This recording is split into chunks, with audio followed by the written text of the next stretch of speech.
So if you're like me, you want to know how things are going, how things are working. If you're working on something new, you want to know, is it working? Is it doing what I think it's supposed to be doing?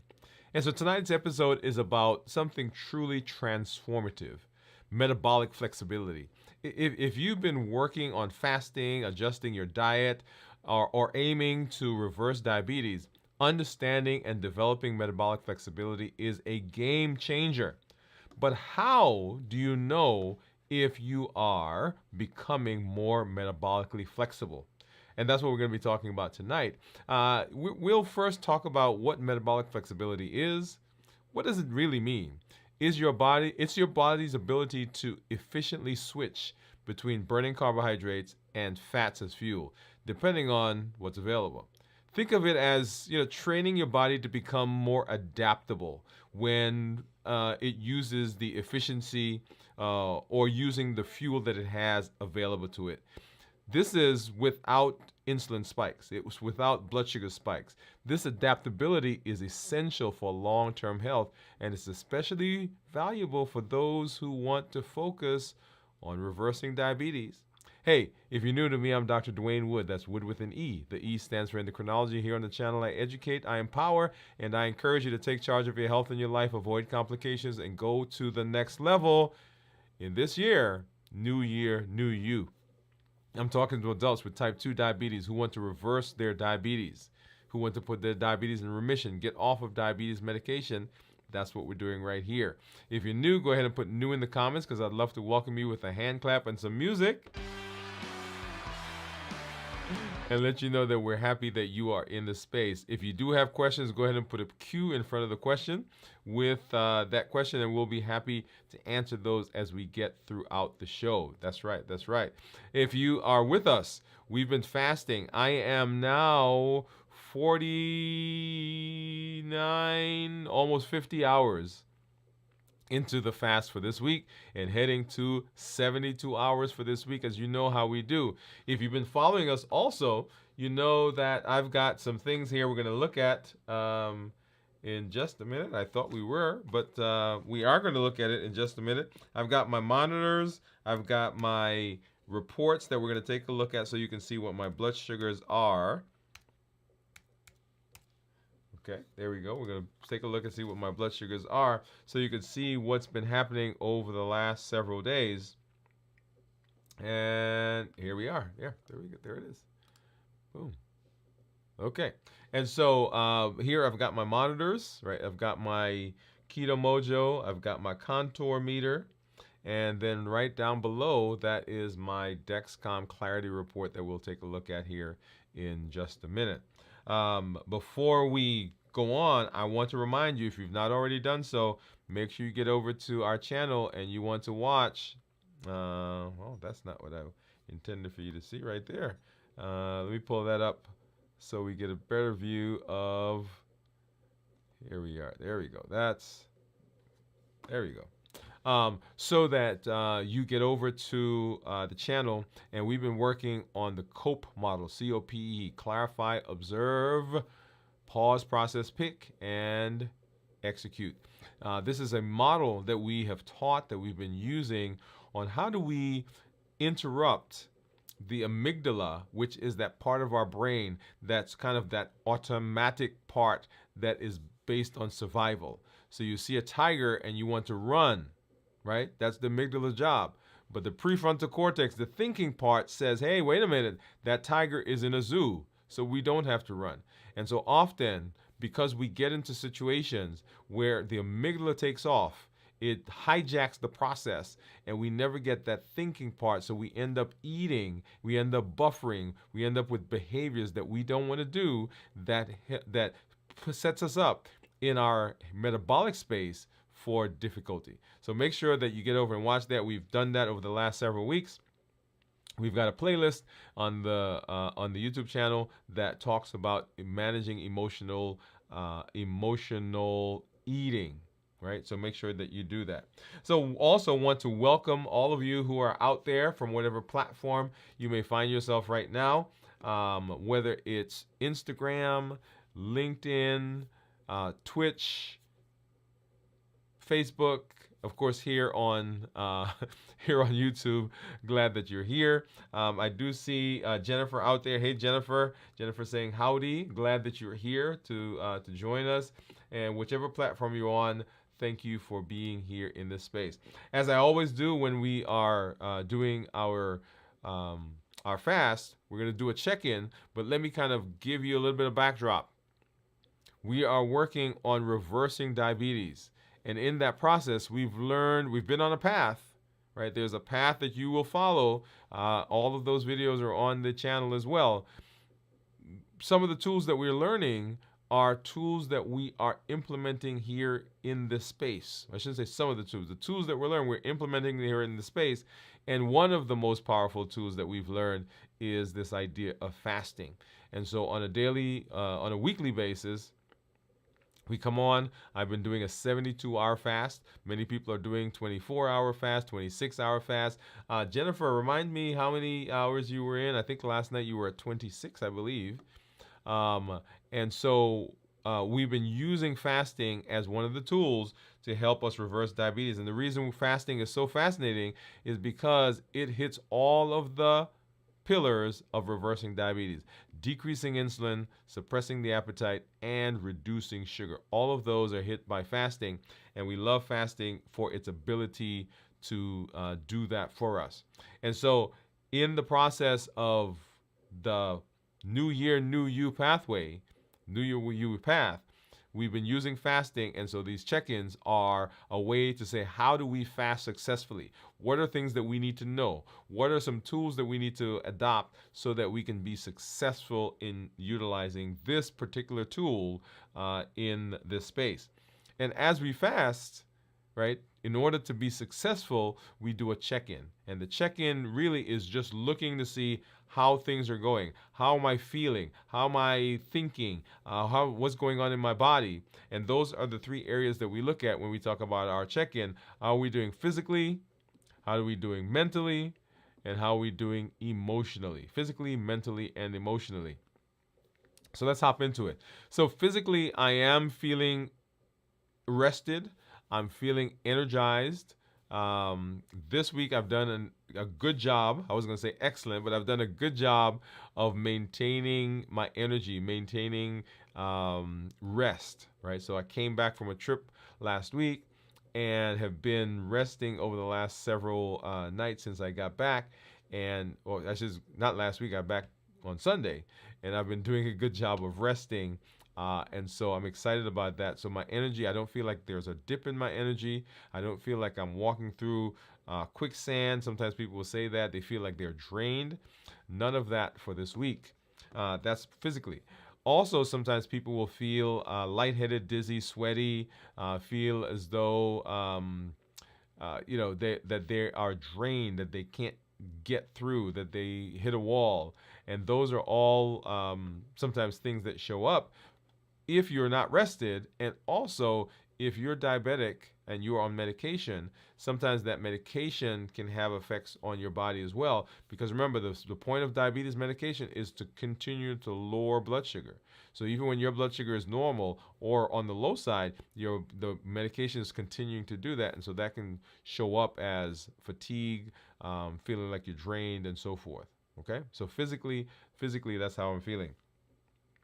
Mentally, and this also goes along with the physical, because if you're tired, if you're drained, then you feel sluggish. You feel as though you're in a bubble and things are not clear. Right now, I'm feeling actually pretty good because of my rest, because I've been hydrating, because the other thing is I had a community meetup tonight with some of our community members. So that was amazing. That was exciting to me to have that conversation. So I had a good time there. So mentally, I'm feeling focused. Okay, I'm not feeling dull. I'm not feeling sluggish. And then, of course, emotionally, whenever I am in this space, whenever I have a community meetup, whenever I interact with patients, clients, I get a buzz. I get excited. I get energy from them. I get energy from you, even now as I'm talking. I've had people say to me, is there anybody in the room with you? And I said, no, it's just me. It's just me and the camera. And they said, you sound like you're talking to people. And I said, yeah, I am. I'm talking to you. I'm talking to the community members. I'm talking to whoever may be watching this on the replay. So because that is, I think, I should say, I think one of my callings, one of the things that I'm meant to do is I am meant to be in this space. I am meant to educate. Meant to empower. I'm meant to encourage.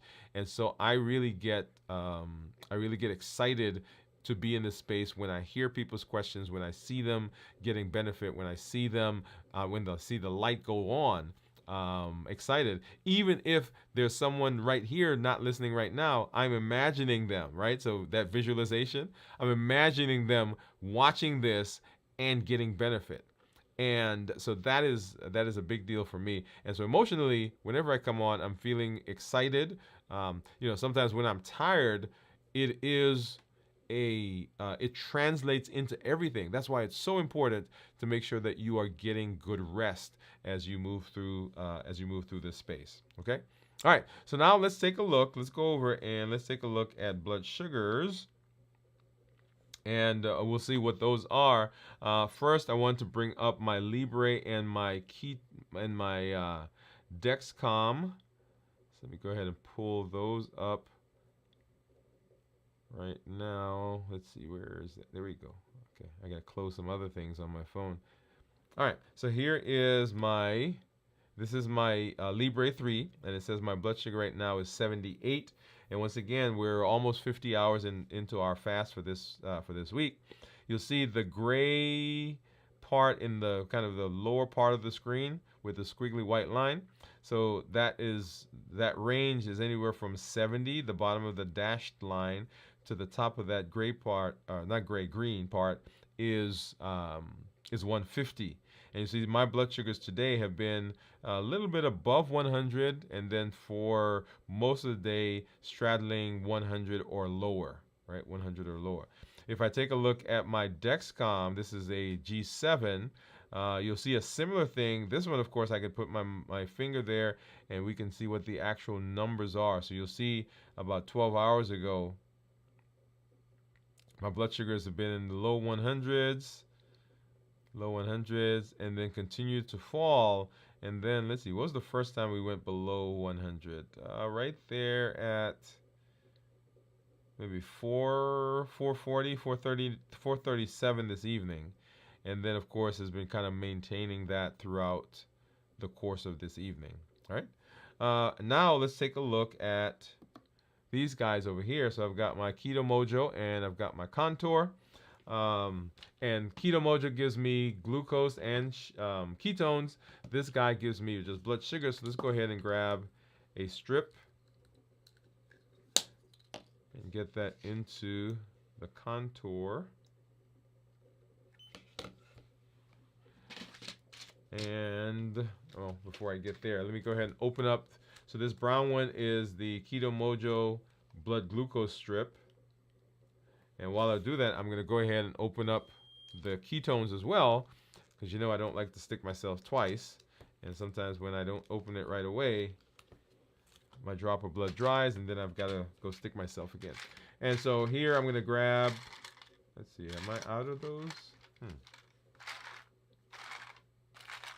Okay, so it looks like I'm out of the other Lance. Okay, no, I got one in there. I got to replenish this because I really like these.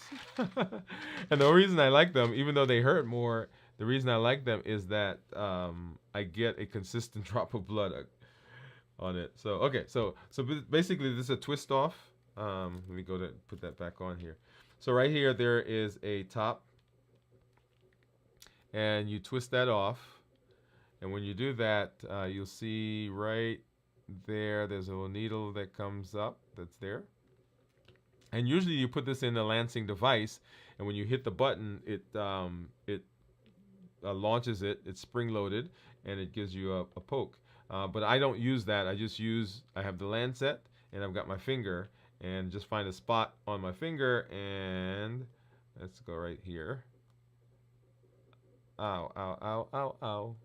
Okay, so that hurts a little bit. But that means that we got, there we go. We got a good drop of blood. So let's go ahead and get that started. So this is the Keto Mojo. And of course, this is the contour. While I do this, what do you think my blood sugar, what do you think my ketones are going to be? And look at that. The Keto Mojo is exactly the same number as the Dexcom. While that's doing, I'm going to go ahead and keep this drop of blood going. And then the contour is 76. And then if I go back here, so 78 was what the Libre says. And so you see, two of them are similar to each other and the other two are different. Let's get this strip in and get that started. Okay. So once again, what do you think it's going to be? Give me a guess. Give me a guess. And of course, I'm not going to show you what it is right now. We're going to switch over, and then we'll come back to that here in just a little while, and we'll take a look to see what those are. All right? All right, let me see. Let me hop over here. And so let's see. Jennifer says, let me change my screen so we can all see that together. Yeah, let's do this one. Okay, so of course Jennifer said howdy from earlier, and then she says just finished a 48-hour fast, staying keto for the next few days. Okay, so Jennifer's saying she's finished finished the fast, and then she's gonna try to remain in ketosis. She said, "Darn, sorry I forgot about the community meetup." Sorry, Jennifer, we missed you, but yeah, we've got another one coming up. Next month, right? So every month we have one. So we did miss you there. So she said she finished the 48-hour fast, and she's going to try to stay in ketosis. And we'll look at ketosis and ketones here in just a minute when we actually look at what my ketones are. But our conversation tonight is going to center around metabolic flexibility. And the question is, what are signs of a healthier metabolism? So as we're going through this space, and we actually talked a little bit about this in our community meetup tonight, because I shared my lab work, I shared my blood work with our folks, and what was? Let's see, do I have that on here? I think I do have it on here. And so my A1C is at 6.4, I think is what it is, 6.4 A1C. And so this was my 3-month, and you'll see across the top there those labs. So A1C going back to, when was that? Going back to February, right? And then what it is now. And so we shared that. And one of the comments I made was that as your body improves, right? As your body improves, you begin to see indications in different areas of metabolic health, so that you're able to, for instance, people who fast, right? Let's use that as an example. People who fast tell me that when they finish fasting, they're able to eat some things that they couldn't eat before, and the blood sugar does not spike as high. Okay, so improvement in their metabolism based on some things that they're doing.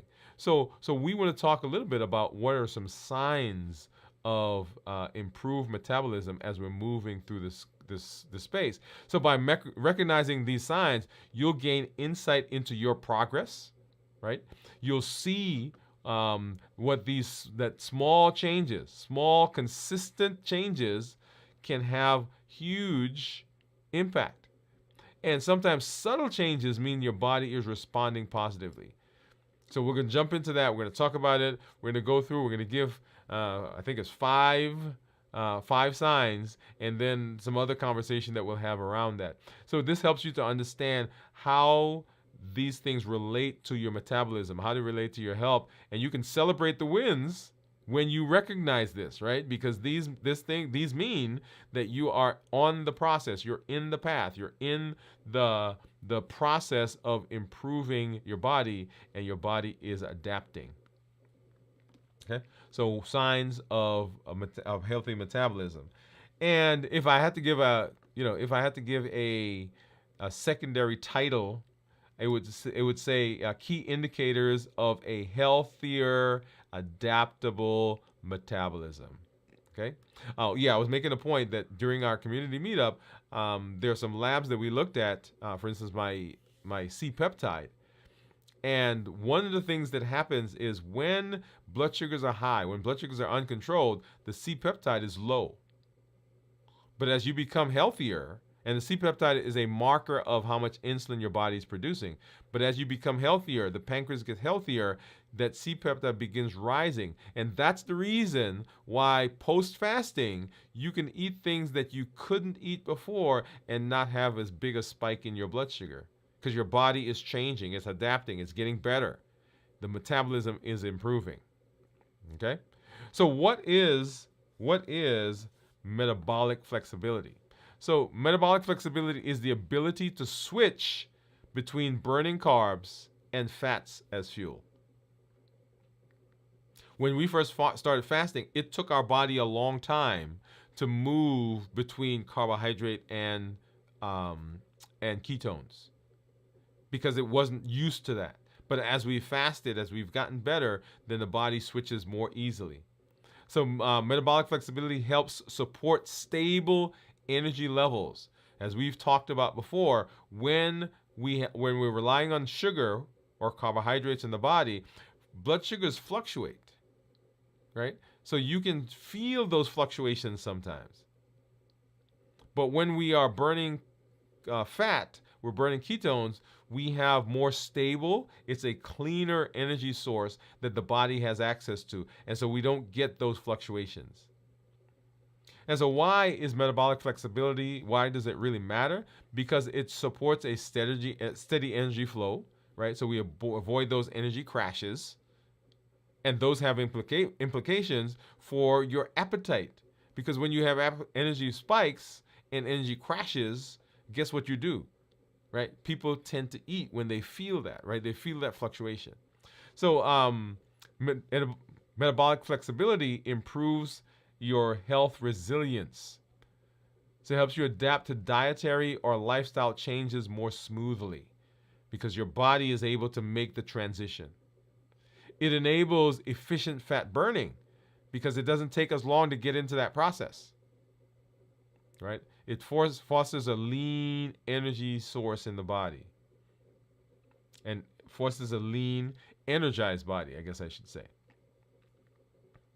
Okay? So let's talk about some of the signs. So sign number 1 is reduced hunger and cravings. When your body learns to tap into fat stores, and it can do so readily when you begin fasting, there's less of a need for frequent eating. Right? As the body gets healthier, it's now relying on other sources. So even when we're not fasting, the body is able to utilize the energy that it has efficiently. And because we'll talk about this in a minute, because we're not putting in all those highly processed, refined, high carb foods, right? The body is able to use the food that we have more efficiently. We have stable energy, so fewer energy dips between meals, right? Because the things that we're eating, they will cause fluctuations in blood sugars. And that's why you've heard me talk about balanced bites. And let's see. I'm going to pull that up again. So balanced bites. So every bite counts. Every bite that you eat counts. Now, this is not to put you in a box, but to help you to understand that there are things that you can do in your diet that will set you up for metabolic success. And let me go ahead and pop that up. All right, so this whole idea of balanced bites, that every bite counts, and we started talking about this on our show, right? So you begin seeing this idea, balanced bite, fuel your body with the right things, and when you do that, right, you get less dips in energy between meals because your body has what it needs. Okay. As an example, going back to our slide, as an example, you get less reliance on snacks. You get sustained energy from the meals that you eat because you are now putting in the balanced meals that you need, right? All those balanced bites. As you're eating, each of those bites counts, and what you're putting in helps you in the long term, right? So sign number 1, reduced hunger and reduced cravings. That means that my body is becoming metabolically flexible. Number 2, steady mood and mental clarity. Steady mood and mental clarity. So the body is now using ketones as fuel. So fasting produces ketones. This gives a stable energy source. Have you seen people who've been trying to cut back on food, cut back on carbs, cut back on calories? What are they like? Yeah, they're irritable,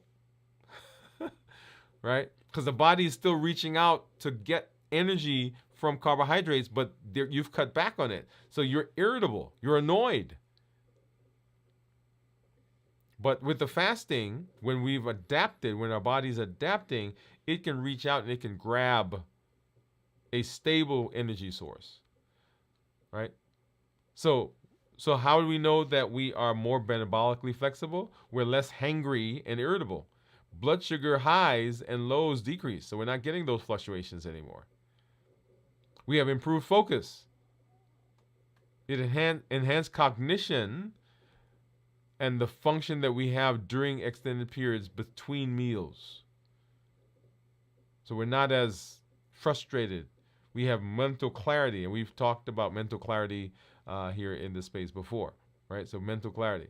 Sign number 3, we get consistent energy levels throughout the day. Once again, there's a theme there, right? So balanced fuel use. So less need for quick carbs or sugar. One of the reasons that people are having to, drink those energy drinks and the large amounts of coffee and all the other things that we do is that we're not providing a ready, stable source to the body.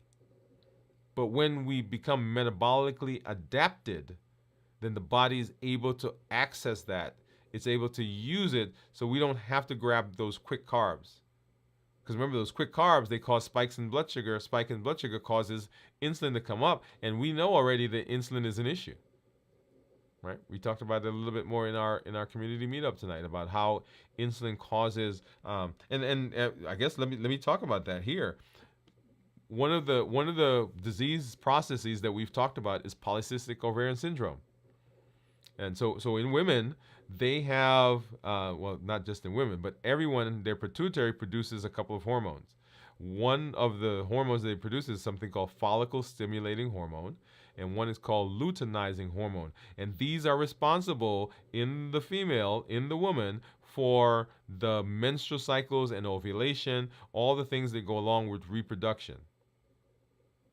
And so as the follicle-stimulating hormone, the luteinizing hormone is rising, then we get the endometrium is building up, and then when it gets high enough, it sloughs off. We get a follicle that gets dislodged, and that is the whole idea of menstruation, right? So that's what's supposed to happen.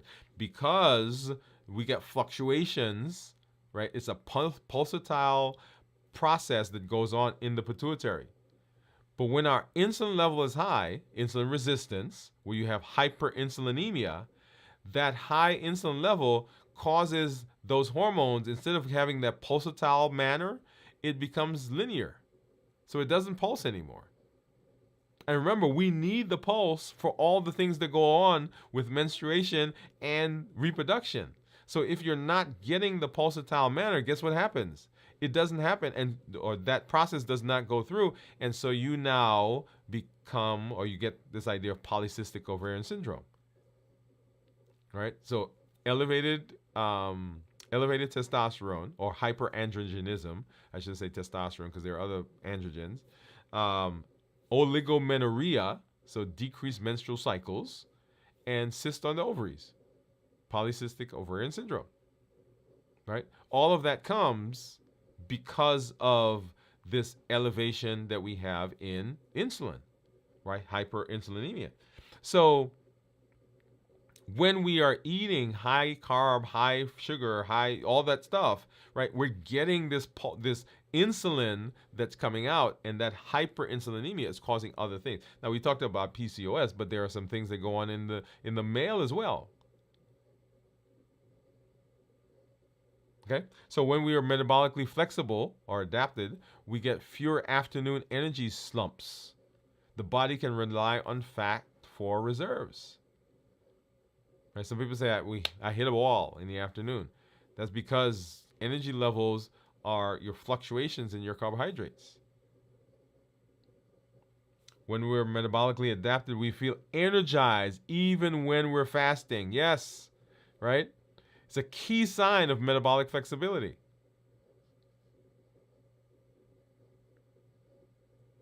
All right, and then number 4, improved exercise performance and recovery. So burning fat during exercise, so fat becomes a primary energy source during low intensity activities. So we've talked about the fasting workout, right? In this space, we're talking about low intensity activities, but there is a space where fasting workouts is a thing where people are fasting specifically because they want the boost in their growth hormone, they want to get the ketones that the muscles like, and so they bulk up more and faster because they are doing fasting workouts. And when you're adapted, not only do you have this stable source when you're doing the workouts, but you recover more smoothly, right? So less muscle soreness, quicker energy restoration after the exercise because you're adapted. And then healthy, sustained weight management, right? So this is a big one for a lot of people, right? So it helps maintain a healthy body weight when you're metabolically adapted because your body is able to switch. When the sugar goes away, it's not craving, it's not forcing you to go get sugar, it just switches over and starts burning fat. You say, I know what I can do. I can go over here and I get some fat, and so that helps with the weight management. Fasting preserves lean muscle through growth hormone production. There it is. Right? We just talked about that in the idea of exercising. So when we're fasting, we get growth hormone that maintains muscle mass. So sometimes people are concerned about their muscle mass. Fasting is an amazing way to preserve that and still get the burning of calories that we talk about. Okay? And then improve body composition. So more lean mass and less fat. I love that, right? So the body is adapted and it's flexible. It's able to get over there, burn calories from stable sources. If you eat something, of course, it's going to switch and burn that. And this is one of the things that Jennifer said is she's trying to maintain ketosis. And in that process of maintaining ketosis, she's burning fat. She's burning calories. And the body's using that energy source to function. And like I said, it's a cleaner energy source. Right? So how do we support metabolic flexibility? So all the wonderful things that it does, we've got the signs now to tell us whether we're being flexible. So how do we support flexibility? One, we can add fasting. Now I said they're intermittent fasting, but any of the fastings will help to support metabolic flexibility.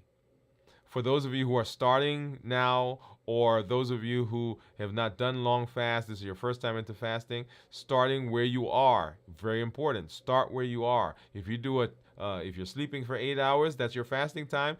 Add another 2 hours to it. So now you're not fast. You're fasting for 10 hours, and then when you can do that, add 2 more hours. Now you're 12, and when you can do that, add some more hours. Right. So we're stepping into that space. And then intermittent fasting, of course, 16-8 or 1 meal a day, 5 and 2, all the different fasting methods now come into play because you can do all of those. Okay. Choose whole foods and healthy fats, reduce processed sugar and carbohydrates. What does that sound like, y'all? Right? And we just had that up. That was our balanced bites. That's the balanced bites. Right? Remember, minimize processing, no added sugar, or minimize added sugar, healthy fats, lean protein, starchy, non-starchy vegetables, tasty, appropriate portion sizes. That's the balanced bite. Those are the components. Right? And who've been with us, you recognize that as one of our challenges that we had. Right? To create that meal. But that is one of the key components of things that we'll be talking about as we move into move throughout this space. Okay.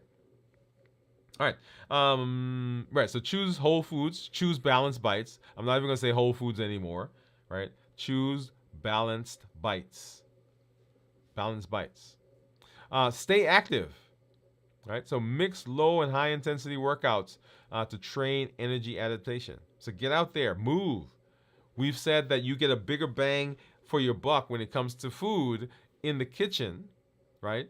So often we can't exercise off the things that we eat in the kitchen, but that doesn't mean that exercising is not beneficial.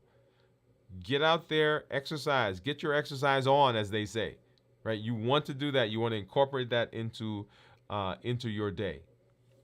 So what are some signs then that you need more time to develop flexibility? Number one, constant hunger or cravings. If you're having constant hunger or cravings, there are still some metabolic things that we need to work on. There are still some places that we need to go. There are some thoughts, some behaviors, some ideas, some tools that we need to learn. If you're having energy crashes and brain fog, and you think, well, I got to go eat because, like, I had someone that I talked to a while ago who said to me that they can't fast because they get shaky. And so we talked and we came up and we said, hey, wait a minute, we're getting shaky, right? You're anticipating what this is going to be like. But let's get there and let's see. And so she went through and she started fasting. And she said, wait a minute, if I don't think I'm going to become shaky, I don't. And so it was a space that she had become accustomed to.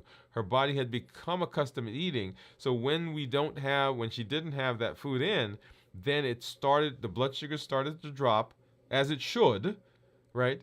But her body sensed that and said, no, we need to bring this back up because it wasn't ready. It hadn't adapted. It hadn't become flexible. But as you do this more often, your body gets used to that, and a lot of those symptoms, headaches, lightheadedness, sweaty, dizzy, all those things go away. Now, let me hasten to say that if you are on medication, then the medication also can cause you to have those symptoms. And so it's important to talk to your healthcare provider. Say, hey, this is my plan. This is what I'm doing. How do we help me so that I'm not having those symptoms? What medications do we need to adjust?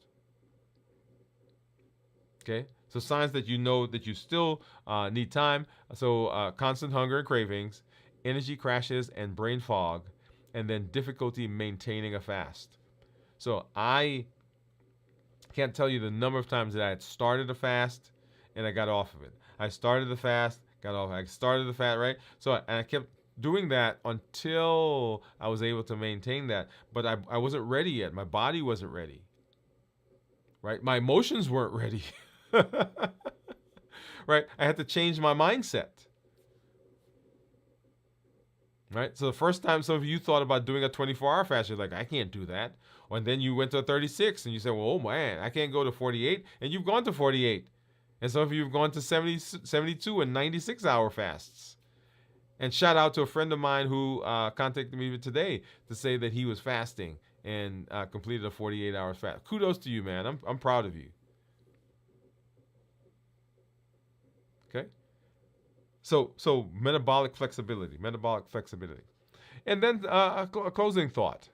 Right? Closing thought. And this is it. Metabolic flexibility is a gradual process. Each sign you experience is a step towards better health. So this doesn't happen overnight.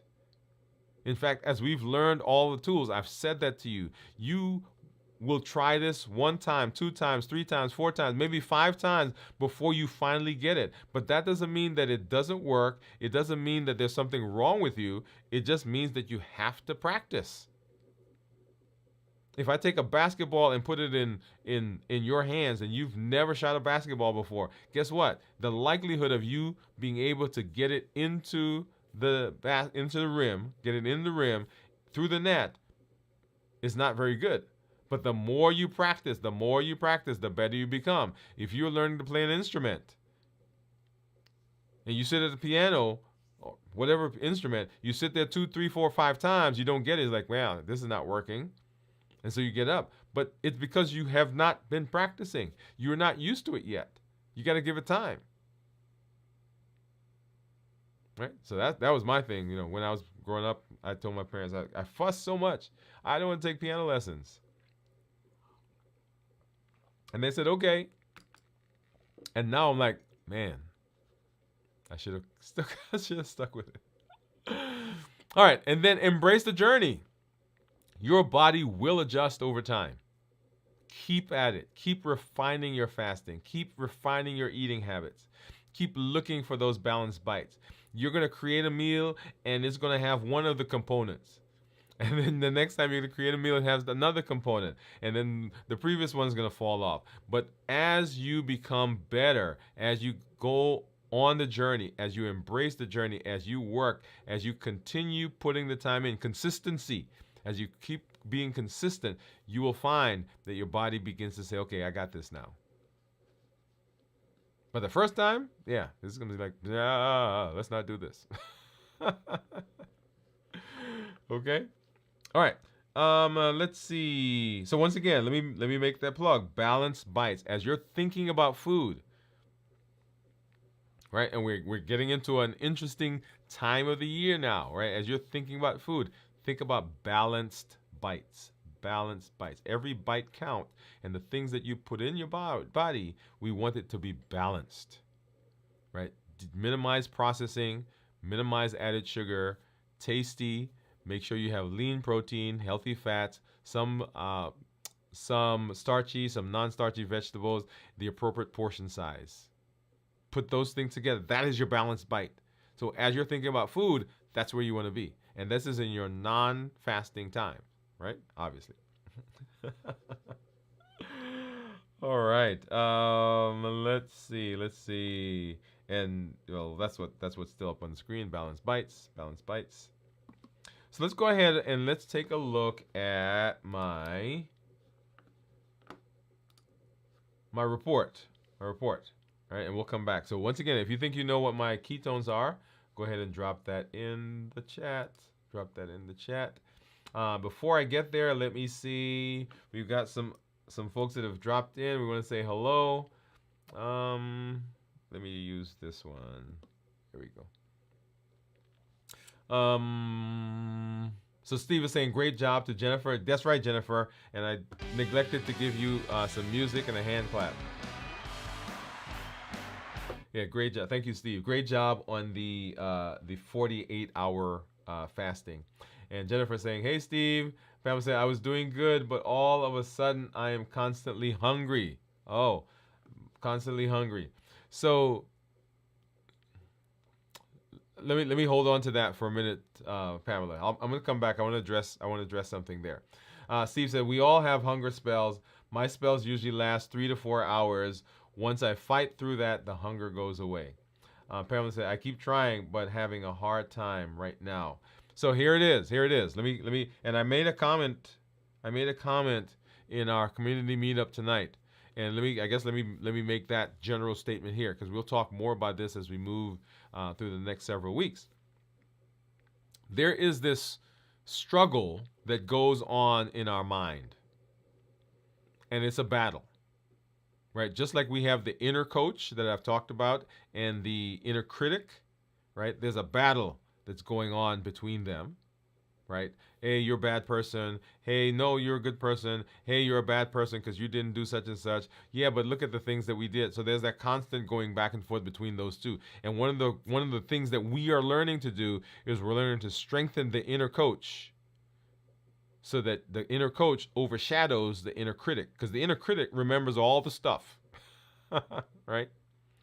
Likewise, there is this food battle that goes on in our mind, right? Think of two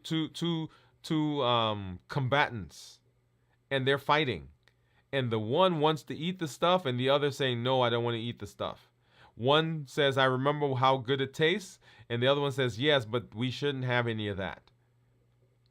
And one says, "Yeah, but it's Thanksgiving. Yeah, it's Christmas. It's birthday." They say, "Yeah, but you can't have it because you're diabetic." And there's this constant fight that's going on. And add on top of that now the emotions that come from the things in our space, whatever the emotions are. Argument with a brother, argument with a spouse, loneliness, tiredness, my back hurts, I'm depressed, I'm down on myself for whatever reason. All of those things now are superimposed on this discussion or this fight that's going on between these two opponents. And I'm going to say for most of us, the person that wins is not the person that says don't eat it. And even if that person wins for a short period of time, eventually the other person wins. And we end up eating the stuff. Right? So you got that scenario so far? So there's a battle going on in our mind. And superimposed on top of that are all the things, all the heat model, the things that are pushing us to eat. And we're struggling between the two. And the more we struggle, the more the cortisol rises.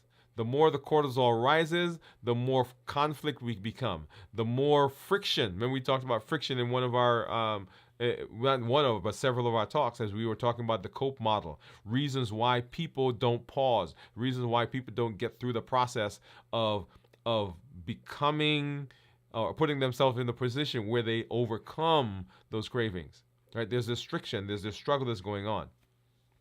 And so, in any battle, in any war, the person that gets to do whatever they want is the person who wins. So if you're fighting, right? If you're in a war, if you win, then you get to tell the story the way you want to tell the story, and you get to do whatever you want. So when you finally lose the battle over the food, I want to, but I don't want to.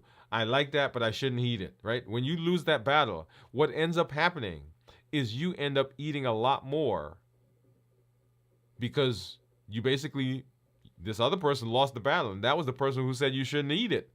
So whoever wins, the person that says I should eat it, gets to eat whatever they want, and they end up eating a whole lot because they won. That part of your brain won. So you're chomping and you're going through and you're eating all the stuff. And so what I tell people, one of the ways to begin breaking that cycle is to accept that I'm going to eat this thing. So Pamela, accept that the craving is there.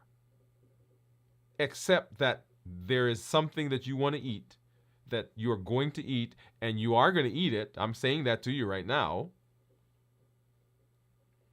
And don't fight the eating. Right? So that's where we sometimes make our mistake, because we're fighting the eating and we are not strong enough to fight the eating. We're going to lose that battle. What I want us to do instead is I want us to figure out, well, why do I want to eat that? What is driving that? What is the thought behind that? What's the emotion behind that? What is the situation behind that? Am I feeling lonely?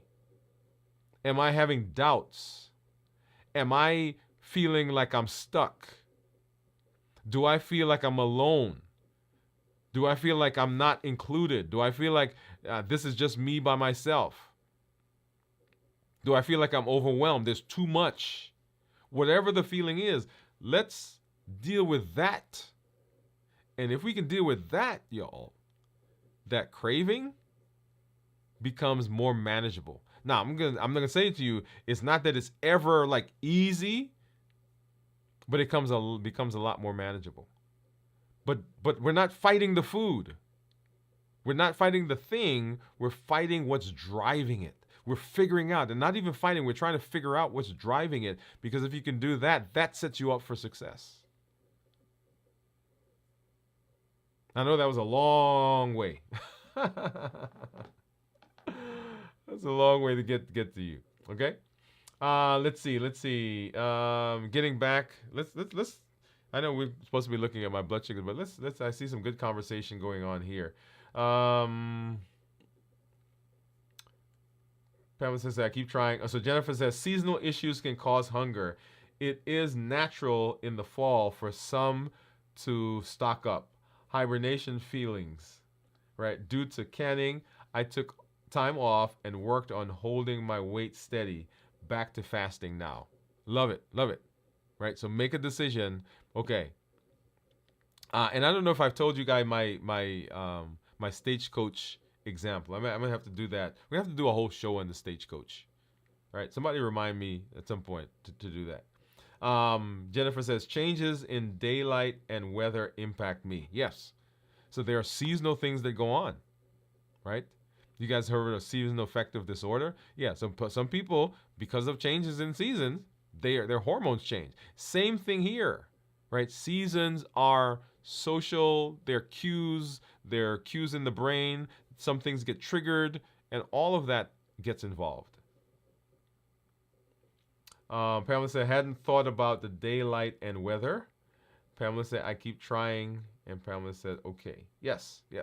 So it is a process, right? And that was actually one of the takeaways that we talked about here in this space, right? So embrace the journey, right? Metabolic flexibility is a gradual process. Fasting is a gradual process. Improving our metabolic disease, our metabolic milieu is a gradual process. So embrace the process. Okay? All right. And then let's now go ahead and hop over and let's take a look at my report.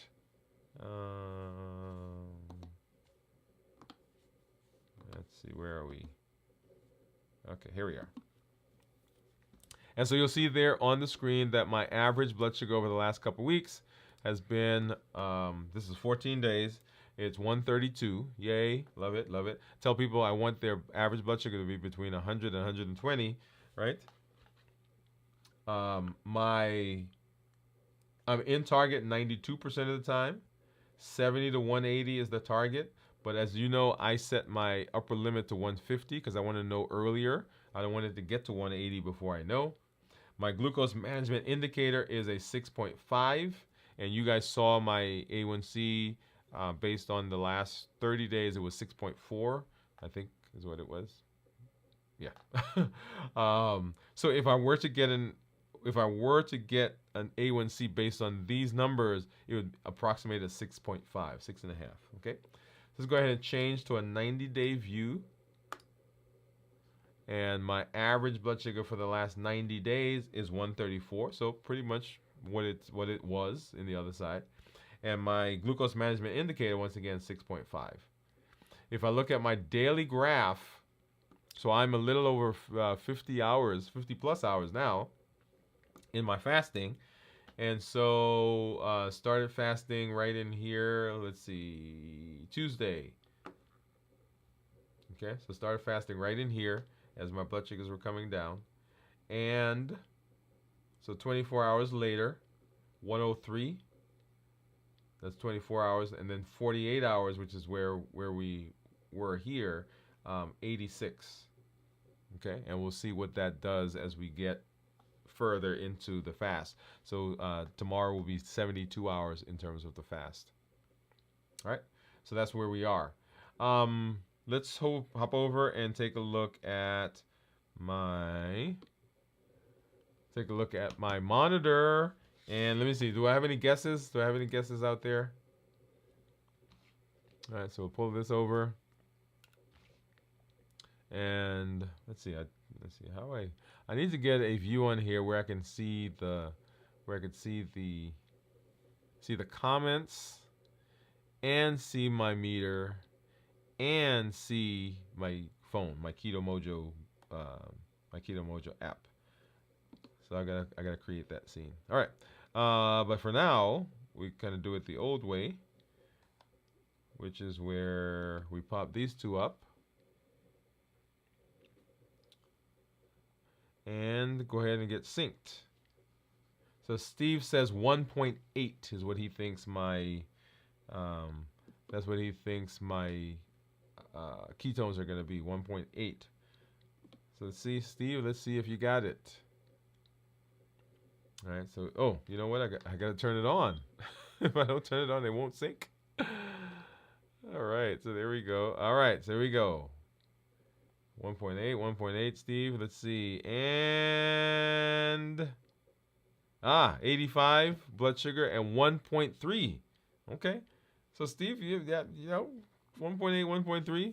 I think the first time we fasted this week, you got it spot on. I think it was 0.6, right? 0.6, and then yesterday I think I forgot what it was. Oh, actually we can look and see what it was. So yesterday it was 0.5. Okay, and then of course now 1.3. When we talk about ketones, and here is my graph. So the tan line that you see there, those are blood sugars, and then the turquoise dashed line, those are ketones. So as I fasted, the blood sugars have gone down and the ketones have gone up. Okay. If I go back to last week, you'll see when I started fasting, same thing. At the beginning of the week, as I started eating, blood sugars went up, the tan line, and ketones went down. That's the turquoise line. And then when I broke the fast and when I started fasting, then my blood sugar went down, ketones came up, and then of course coming into this week, as I have started fasting, then the blood sugars have gone down and ketones have gone up to where it is right now, right? So 1.3. When we talk about ketones that are less than 0.5 are considered normal.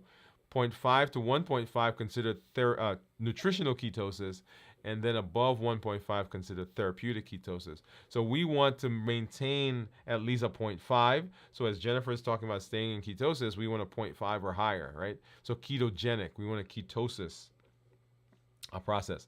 Someone asked me recently about using ketone strips. And as I mentioned before, I like all of the methods of checking ketones. The strips tend to delay because it takes a while for the urine to show that you have ketones, and then once you have ketones, it takes a while for them to go away. So I think for me the finger stick that we're doing right here is a much more accurate, faster responding.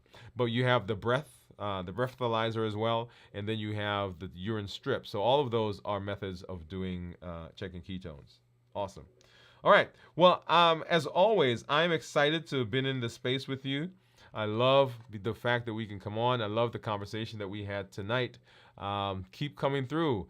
When you are here, I want to remind you that you have unlimited potential. Your ability to craft, to change, to make, to chart the destiny of your health is unlimited. You're going to start seeing this with the infinity sign with it, right? Because it's infinite. You can make changes now that will chart the course of your future. Remember that when you are here, we educate, we empower, and we encourage, right? That's the Triple E formula for success. We educate with the shows, with the blogs, with the podcast. We empower with the tools that we learn, right? All of those challenges that we're doing, and we encourage with the community that you are building, that you are a part of. When you are here, one of the things that you hear us talk about is the HEAT model, the things that push us in a direction to get off of our meal plan, the things that trigger us, the food triggers, habits, emotions, access, and taste. We'll continue talking about that because we came up with the COPE model specifically to deal with this particular thing, with this particular model, right? So now that we know what they are, how do we deal with it? And the COPE model, we will begin seeing some of that more as we go throughout the course of our journey. When you come, make sure you join the challenges, right? Don't just let them be on the shelf. Get in there, jump in. They are your ability. They are your tool for practicing the things that we're learning. things that are on paper, things that are on the video are just that, on paper and video. It comes to life when you take action, and taking action is with the challenges. Also, when you're here, tell your story. Tell us what's going on. Share your successes and have us help you along when you're having challenges. And then invite someone with you. Invite a friend, a family member. There are over 1 billion people on the planet with diabetes or pre-diabetes. You can be a voice for change, a voice to help know that you can make a difference in your space. It doesn't just work for diabetes, right? Make sure that you know that. Polycystic ovarian syndrome, as I mentioned before, high blood pressure, high cholesterol, metabolic syndrome, and on and on and on and on. We will see you as we move through our check-ins for the rest of this week. And then, of course, on Saturday night at 9 p.m. Central will be video from the vault. And then Sunday morning at 7 a.m. Central will be This Week in Review. And then back in the saddle on Monday night at 7 p.m. Central for Dwain Woode, MD Live. We'll be doing our check-in tomorrow where we do our extended review of fasting. You want to make sure that you join us for that as we are continuing to support each other. All right? All right. Well, thank you for being here. As I always say, this is Dr. Dwain Woode. That's Wood with an E. The E stands for endocrinology. Here on the channel, I educate, I empower, and I encourage you to take charge of your health and your life, avoid complications, and go to the next level. And in this year, new you. We'll see you at our next show. Good night.